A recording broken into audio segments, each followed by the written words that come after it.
toitu ei olnud. Siis pandi meid sinna tööle.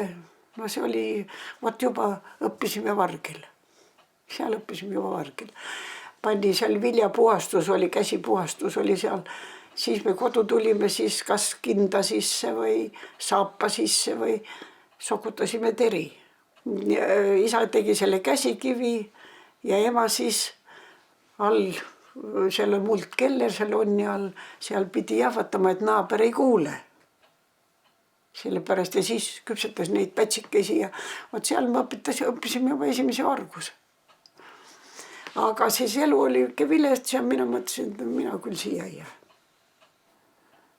No vennaga pidasime plaani, see vend Alfred ja tema sõjaväepiletid, temal ei ole ühes, aga meil olid passid ühes, aga kui meid passid ära korjati kodus siin veel, siis me ei andnud passi ära.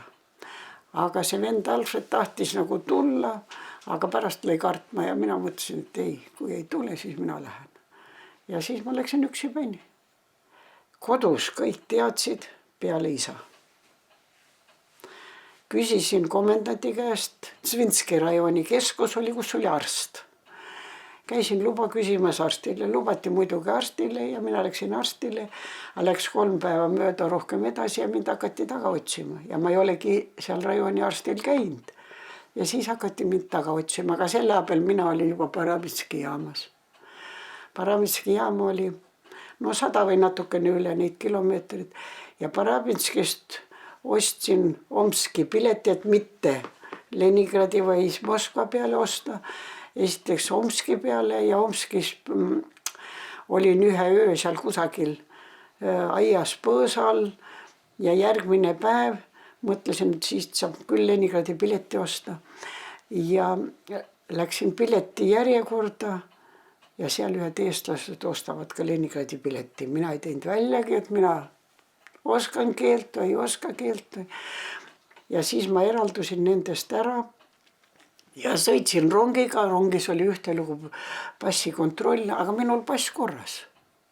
Pass oli korras ja mina olin liidu kodanik ja siis ma olin niisuguse vene mutka moodi nagu riidesse ka pand. Leningradi jaamas vahetasin riided natukene Euroopa päraselt ja Leningradist sõitsin siis Tapale venna juurde.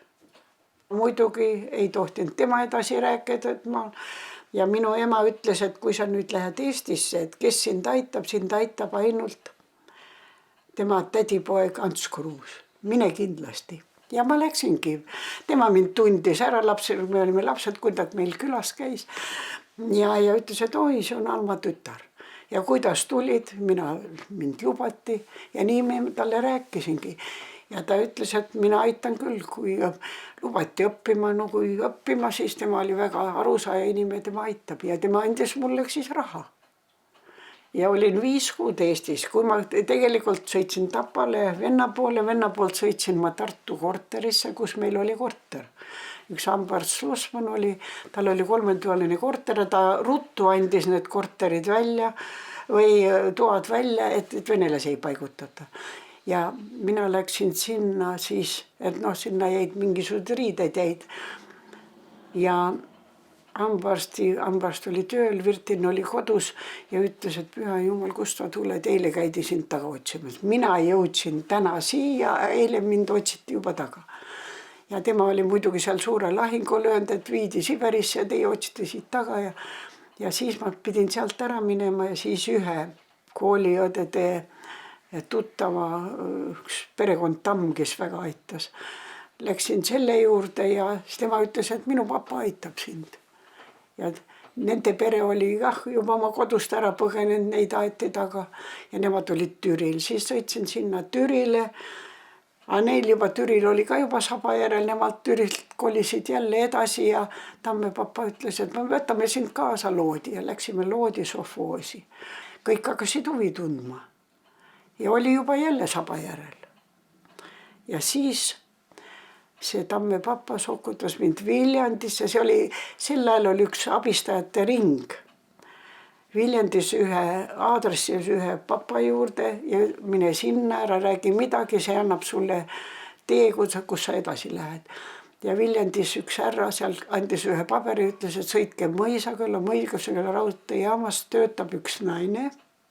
Tema juuksed on kuidagi üles pandud, kui on sarnane seal kassas, oodake ära, kui ta välja tuleb, andke see kiri. Mina andsin selle kirja ja see tõesti tuli välja ja viis oma juurde korterisse.